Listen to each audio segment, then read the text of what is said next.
le pasteur Marcelo. Vous appelez pasteur, moi je l'appelle pas pasteur parce que c'est un charlatan. C'est quelqu'un qui ne connaît pas Dieu. C'est un franc-maçon. Il a été initié par Ivan Castano et les autres.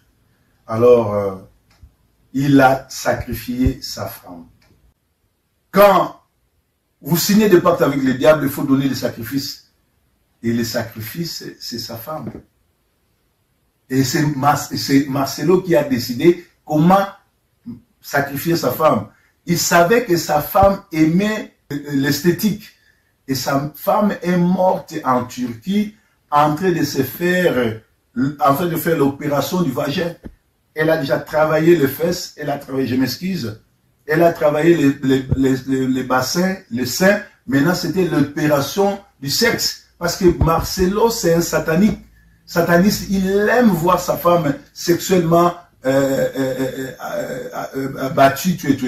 Et cette femme-là est morte sur l'opération, sur le lit d'opération, parce que Marcelo en avait demandé, en avait décidé. Et c'est pour que Marcelo puisse avoir l'aura et devenir l'un des grands pasteurs congolais, et pourtant il n'est pas congolais. Et on lui a demandé aussi d'ajouter 1000 autres sacrifices. C'est-à-dire, ça veut dire que si vous ne sortez pas de l'église Compassion, vous serez, après la femme de Marcelo, vous allez faire le frais. Voilà pourquoi ça ne s'est jamais fait dans l'histoire du monde. Au monde, personne ne peut mourir le lundi parce que cette femme-là est morte le 10, on l'a cachée jusqu'au 12.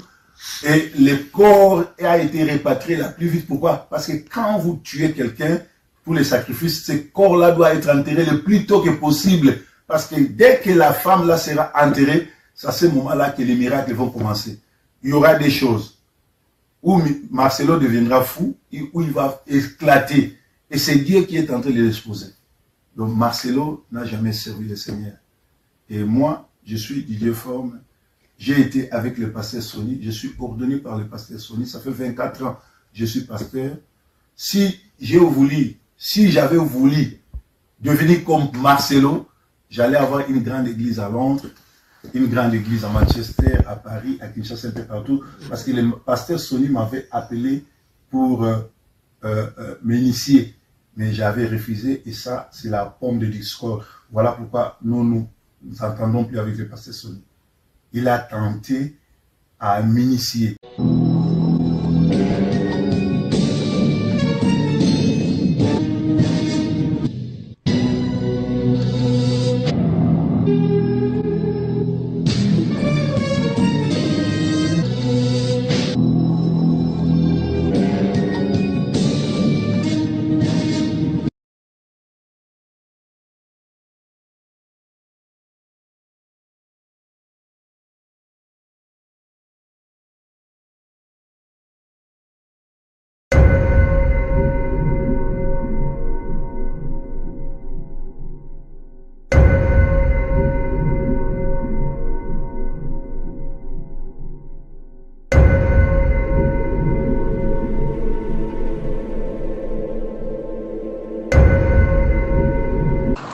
Allô, bonjour frère Georges, j'espère que tu te portes très bien par la grâce de Dieu ainsi que la famille et les enfants.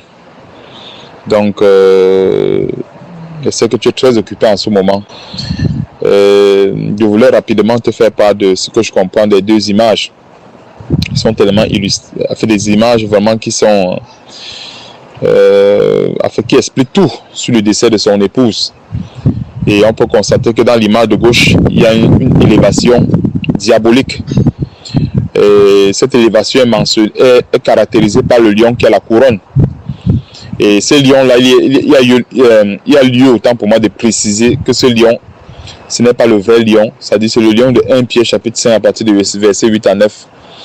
Et la boule noire qui est en haut, ça symbolise le domaine dans lequel il y a l'élévation, c'est-à-dire le domaine des ténèbres.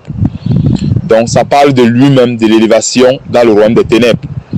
Et si on peut aussi également comprendre, on peut aussi également faire le parallèle avec la séduction, dans le ça proposer la gloire, à proposer l'élévation au Seigneur Jésus-Christ, à condition qu'il se compromette, en quelque sorte à condition qu'il meure dans sa foi. Et c'est donc ça qui se passe dans l'image de gauche. Donc il y a l'élévation dans le royaume des ténèbres.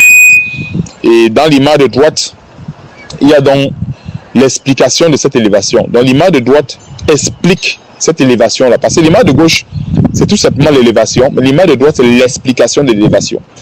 Alors dans l'image de droite, nous voyons l'explication. On voit les douleurs, on voit les blessures, on voit en fait la tristesse. Et de l'autre côté, on voit 4 petits qui représentent également les enfants qui se retrouvent avec leur père dans cette élévation.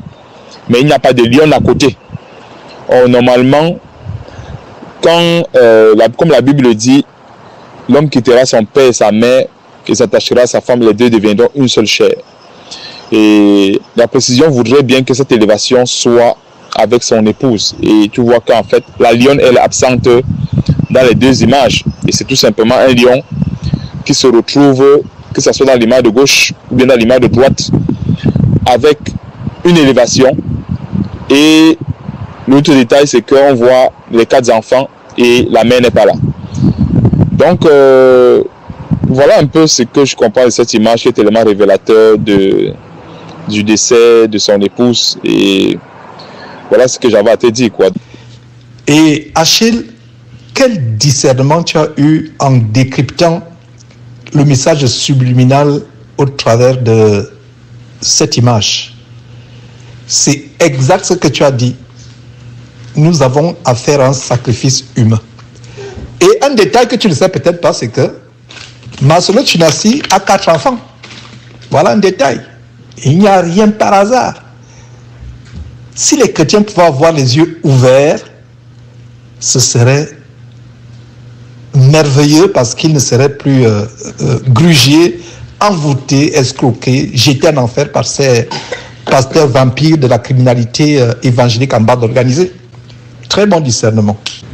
Et autre chose aussi, autre chose à ajouter, sur la photo, il a 4 enfants, 4 lions, la femme n'est pas sur la photo.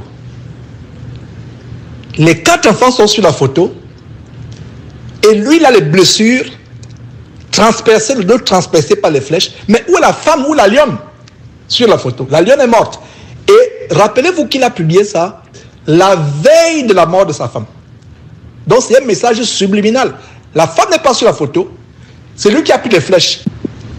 Et ce n'est pas étonnant que le bandit, le général de la folie, Makosso, vienne nous défendre en disant justement ce qui est dans cette publication. Il y a un prix à payer. L'élévation a un prix. Il faut sacrifier. Et après, il y aura une gloire plus tard. En fait, c'est l'évangile du royaume maintenant. Même les couronnes là, c'est l'évangile du royaume maintenant. Et ils ont programmé des funérailles grandioses au stade de Kinshasa, qui seront une célébration de ce sacrifice. En tout cas, derrière Jésus-Christ, nous avons la loupe.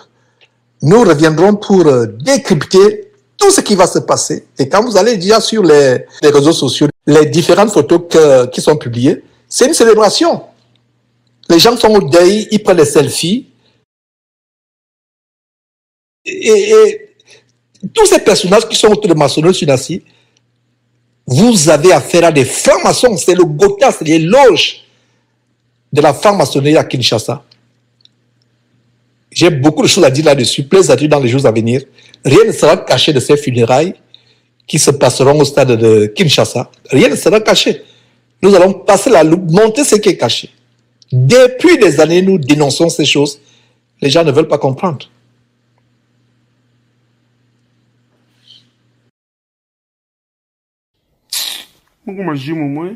Vous êtes des fous. Vous êtes des fous. Que président Zobrata, il faut pleurer ensemble la femme de Marcelo. Vous êtes des fous. Vous êtes des fous. Ça, ce n'est pas la mort naturelle. Ça, c'est le sacrifice. Ça, c'est le sacrifice. Il faut que Satan pleure avec Marcelo, pas moi. Avec quel intérêt? Puisque ça, c'est le sacrifice. Marcelo a sacrifié sa femme. Pour le succès soit augmenté. les bonheurs soient augmentés. Ça, c'est les sacrifices, puisque Satan aime toujours. Personne que tu aimes beaucoup, c'est ça que Satan aime. Ça, c'est les sacrifices. Ce n'est pas la mort naturelle, c'est les sacrifices que Marcelo a fait. Moi, je vais pleurer pourquoi? Je vais pleurer pourquoi? Je n'ai pas fou comme vous. Je n'ai pas cochon comme vous. Je ne suis pas cochon comme vous, hein. C'est vous les cochons, vous avez pleuré, pas moi. Même Marcelo lui-même, il sait bien que c'est les sacrifices. Marcelo, c'est un pharmacien. Il a sacrifié sa propre femme. Mais moi, je vais pleurer pourquoi? C'est toi, imbécile, tu vas pleurer, pas moi. Chacun pour soi, mort pour tous. Merci beaucoup.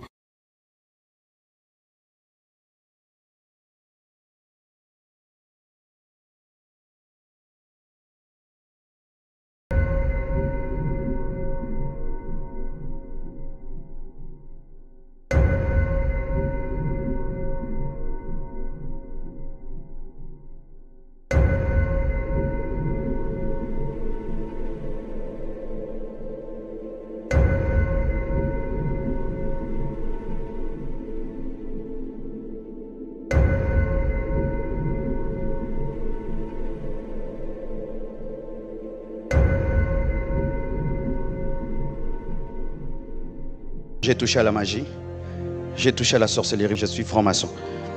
Je vais vous expliquer comment tout ceci est arrivé. J'ai touché à la magie, j'ai touché à la sorcellerie, je suis franc-maçon. Je vais vous expliquer comment tout ceci est arrivé. J'ai touché à la magie, j'ai touché à la sorcellerie, je suis franc-maçon. Je vais vous expliquer comment tout ceci est arrivé.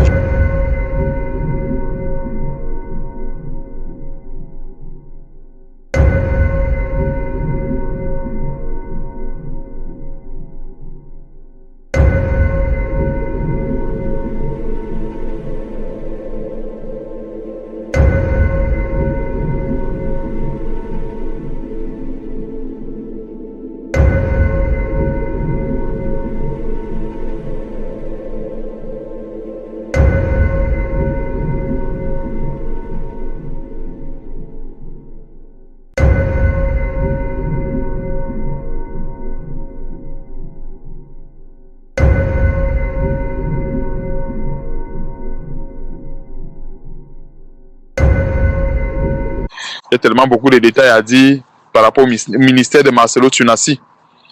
Et pourquoi est-ce que je reviens encore sur ce détail? C'est parce que j'ai eu une discussion hier avec certains jeunes, principalement une jeune fille, une jeune fille qui fréquentait une église de Mohamed Sanogo ici. Et ils avaient besoin de la lumière par rapport à ces faux pasteurs et tout. Et chose que Dieu m'a conduit dans cette mission à pouvoir les exposer, les hérésies dans leur doctrine. Alors, je suis tombé sur une vidéo aujourd'hui sur Internet qui parlait, la vidéo qui était intitulée « Pasteur Marcelo Tunasi a-t-il touché la magie ?» etc. Et il essaie de démontrer en fait que non, il n'a pas touché la magie. Mais c'est plutôt faux. Donc, il a touché en fait la magie. Et qu'est-ce qui démontre qu'il a touché la magie? C'est lui-même qui le dit. Et quand il le dit, en fait, comme Satan fonctionne toujours avec le subliminal, Satan fonctionne très souvent avec le code. Très souvent, les personnes qui ne se rapprochent pas de la parole de Dieu, qui ne méditent pas en profondeur la parole de Dieu, ils vont rester bernés par cela, par ce genre de révélation. Alors, Marcelo Tunasi dit à partir de 2 minutes que, en fait, que Dieu il a eu une vision de la part de Dieu, où Dieu l'a montré son ministère en quelque sorte sous la forme du monument de Bruxelles. En fait, le monument de Bruxelles, Dieu l'a montré le monument de Bruxelles qui remplissait toute la terre. Et Dieu l'a par ensuite dit ceci, que son ministère va aussi également remplir la terre.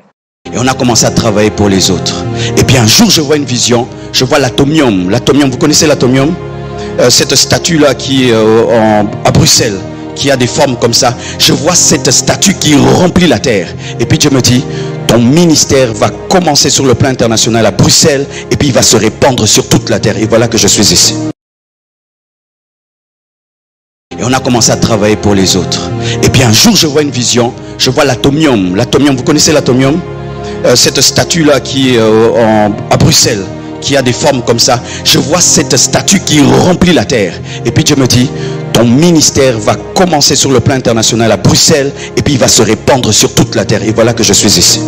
Donc, on peut faire un parallèle, bien une similitude entre le monument de Bruxelles, qui remplit toute la terre, et son ministère aussi également, qui va prendre de l'expansion et remplir également toute la terre.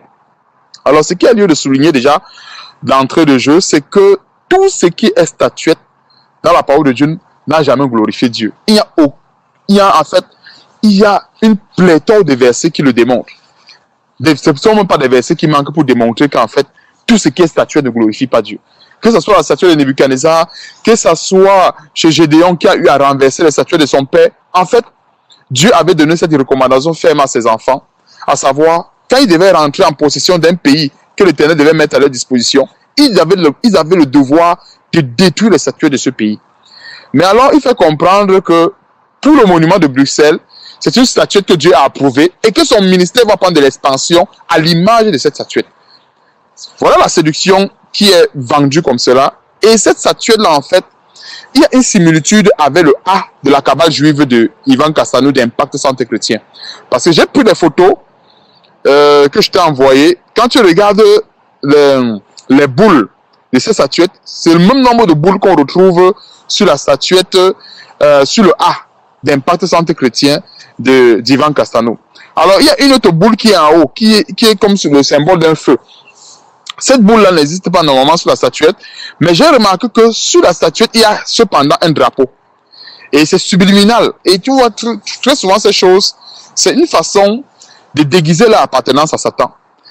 Et un autre détail aussi également, qui démontre amplement leur appartenance à la cabale juive, c'est que le même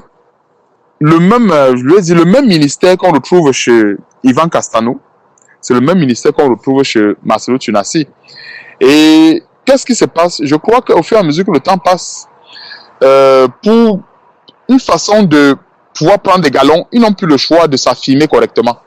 C'est pour ça que, je crois que c'est Ivan Castano, la dernière fois, il a fait une vidéo où il n'avait pas le choix d'affirmer son appartenance à la franc-maçonnerie. Il n'avait pas le choix. Parce que quand il a fait cette vidéo, il savait que peut-être ça pouvait ébranler ses textes. C'est pour ça qu'il a introduit même la vidéo en disant « Malheureusement, je dois l'avouer ». Alors quand on doit avouer quelque chose, c'est parce qu'on se retrouve devant les faits difficiles. On se retrouve dans une situation difficile. On se dit « S'il faut que je continue à cheminer avec mon maître, je dois avouer certaines choses ». Et c'est ce qu'Ivan Castano a compris. Et c'est pour ça qu'il vient avouer son appartenance à la franc-maçonnerie à travers les Simpsons. Malheureusement, je dois l'avouer, mon baromètre, c'est pas la Bible, c'est les Simpsons. Mon baromètre, c'est pas la Bible, c'est les Simpsons. Mon baromètre, c'est pas la Bible, c'est les Simpsons. Donc voilà un peu, je crois, le détail, si je me souviens bien, que je voulais partager avec toi en ce qui concerne la similitude quelque part entre le ministère de Marcelo Tunasi et le ministère d'Ivan Castano. C'est quasiment, c'est la même chose. Il n'y a rien. En fait, tous ces pasteurs, ils ont tous le même ministère. Ce n'est pas pour rien qu'ils sont ensemble, ils ont le même évangile et etc. quoi. Donc, voilà ce que j'avais apporté comme élément, si ça peut aider certaines personnes à sortir de ces fausses églises, à ne plus suivre ces faux pasteurs et à rechercher véritablement le Seigneur Jésus-Christ pour leur propre vie, afin de rechercher vraiment une vraie communion avec Dieu. Ce détail vraiment qui est vraiment très important, c'est-à-dire le détail qui montre vraiment la similitude entre son ministère et la cabale juive, entre son ministère et le ministère d'Ivan Castano, et entre son ministère également et la franc-maçonnerie, entre son ministère aussi également et cette statuette qui n'est rien d'autre que l'œuvre des francs-maçons, parce que tout ce que nous voyons sur la terre ici, là, c'est vrai que la Bible dit que la terre appartient au Seigneur, mais spirituellement parlant, les œuvres que les hommes ont posées, ou bien les actes que les hommes ont posés sur cette terre, ce sont les actes de rébellion. D'ailleurs, je vais terminer avec ce point que j'avais oublié. J'ai fait une petite recherche sur Google par rapport au symbole de l'atomium, dont il parle dans la vidéo. Symboliquement, l'atomium incarne l'audace d'une époque qui a voulu confronter le destin de l'humanité avec les découvertes scientifiques. Alors, c'est quoi le destin de l'humanité? Dieu a créé, bien quand Dieu crée l'homme, c'est pour que l'homme puisse revenir à lui. Parce qu'en fait, quand Dieu crée l'homme, beaucoup de gens pensent que nous, quand nous venons sur la terre, peut-être dans le sein de nos mamans et tout, qu'on n'existait pas ailleurs. Non, on existait ailleurs, comme le dit Éphésiens. Je crois que c'est l'apôtre Paul qui dit que Dieu nous a connus d'avance, avant la fondation du monde. Donc, tout homme a ce devoir-là de revenir à Dieu. Et quand nous regardons le symbole de cet atomium qu'il assimile à son ministère, c'est plutôt le symbole de la révolte contre Dieu. C'est plutôt le symbole de l'audace contre Dieu. Et c'est ce qu'on voit ici. Symboliquement, l'atomium incarne l'audace d'une époque qui a voulu faire quoi? Confronter le destin de l'humanité avec les découvertes scientifiques. C'est quoi le destin de l'humanité? C'est de croire au Seigneur Jésus-Christ. Jean 3, chapitre 16. Car Dieu a tant aimé le monde et il a donné son Fils unique afin que quiconque croit en lui ne périsse point, mais qu'il ait la vie éternelle. Donc le destin de l'humanité, en fait, c'est de revenir à Jésus-Christ, c'est de revenir à Dieu, c'est de croire en Dieu afin de ne point périr. Voilà le destin de l'humanité. Alors que cet atomium qui représente le ministère de Marcelo Tunasi, selon ce qu'il dit dans cette vidéo, c'est plutôt le symbole de l'audace contre Dieu, le symbole de la rébellion contre Dieu. Donc il n'y a rien de nouveau sous le soleil. Et ces gens font tout pour passer leur message avec des codes. Et c'est quand on fait des recherches comme ça, quand Dieu nous amène à faire des recherches comme ça par la grâce de Dieu, que en fait les yeux sont ouverts, parce qu'on se retrouve devant une situation où en fait les gens sont tellement aveuglés par Dieu m'a dit, Dieu m'a dit, Dieu m'a dit, et on n'arrive même plus à examiner en fait ce Dieu m'a dit là. Dieu ne peut pas donner une révélation qui va à l'encontre de sa volonté, qui va à l'encontre de sa parole. Dieu ne peut pas inspirer un vrai ministère qui est basé déjà sur la rébellion. Parce que quand nous voyons ce symbole qui est l'audace, c'est l'audace contre qui? C'est l'audace d'une époque qui a voulu confronter le destin de l'humanité avec les découvertes scientifiques. Nous savons tous que toutes les découvertes scientifiques, c'est une forme de rébellion contre Dieu. C'est une manière, des fois, parce qu'aujourd'hui, nous voyons très souvent les robots que les scientifiques veulent créer. En fait, à travers les robots, les scientifiques veulent démontrer à Dieu que Dieu n'est pas le seul à créer l'être humain. L'homme veut s'élever au-dessus de Dieu en disant que moi aussi, il peut créer l'être humain. Vous voyez un peu. Donc, je vais m'arrêter là pour ne pas être trop long. Donc, que Dieu soit loué. Et voilà les petits détails que je tenais à partager. Et gloire à Dieu pour toutes choses.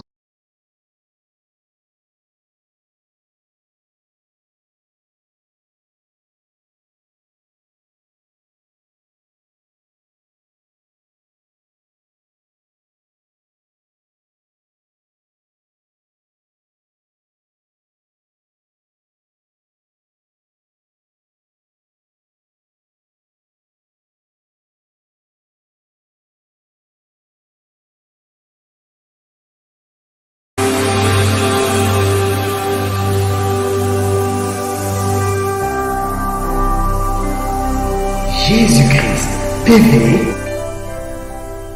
vous connaîtrez la vérité et la vérité vous affranchira.